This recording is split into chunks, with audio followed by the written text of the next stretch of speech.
වැස්සොත් එහෙම ඔක්කොම ඉවරයි. දැන් ඇහැ තියයි.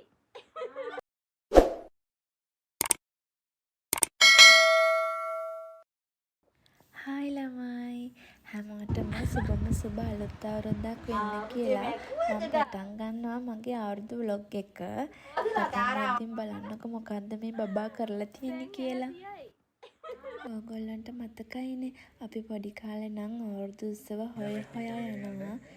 දැන් ඒ කිසිම දෙයකට අපිට වෙලාවක් නැහැ.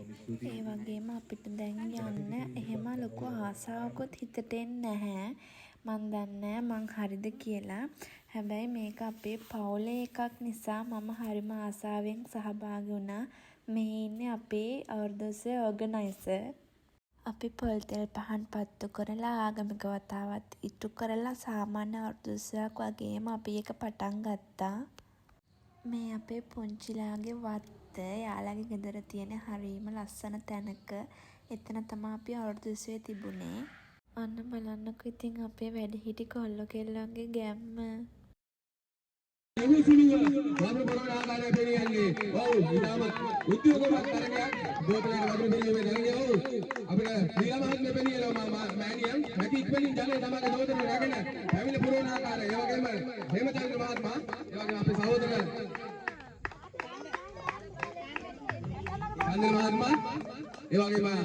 අපේ අම්ම පොල්ලත් වියනවා. අපිට නම් කවදාවත් වියාගන්න බැරි සහ වියාගන්න දන්නේ නැති දෙයක් අපේ අම්මලා ලස්සනට ඒක වියනවා.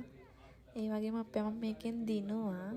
අපේ ජෙනරේෂන් එකේ ළමයින්ට මේ වගේ දේවල් දැන් ගොඩක් බැහැ. එහෙම පුළුවන් වුණා නම් ගොඩක් හොඳයි. ඇත්තටම මටත් මේව නම් බැහැ. ඔන්න බලන්නකෝ ඉතින් පිරිමෑ වැඩිපුරම ආස තරඟ මොකද්ද කියලා. කොච්චර තරඟ තිබුණත් පිරිමියා යන්නේ මේ තරගෙට. මම බොරුද? සැඟවුණු අමුත්තා කියලා ඇනවුන්ස් කරනවා. හැබැයි සැඟවුණු අමුත්තා ඉන්නේ බෝතලේ ගාව වලලු වල්ලනවා.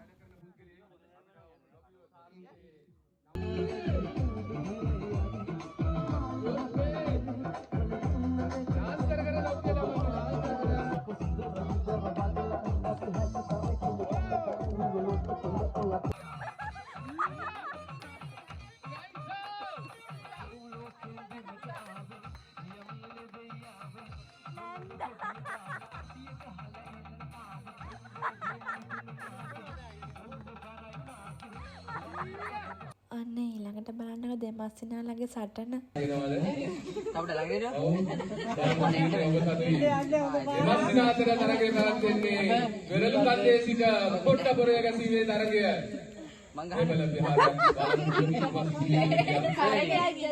දෙපැත්තෙම රැඳී සිටින ඕ ප්‍රහාරයක් කළවනවා.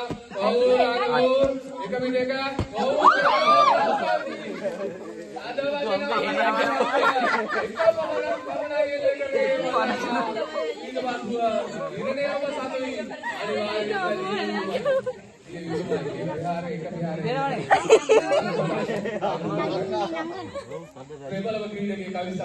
මූට ගන්න බැංගට ගහන්න.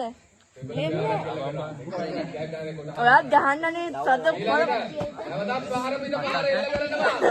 අත ගන්න බෑ.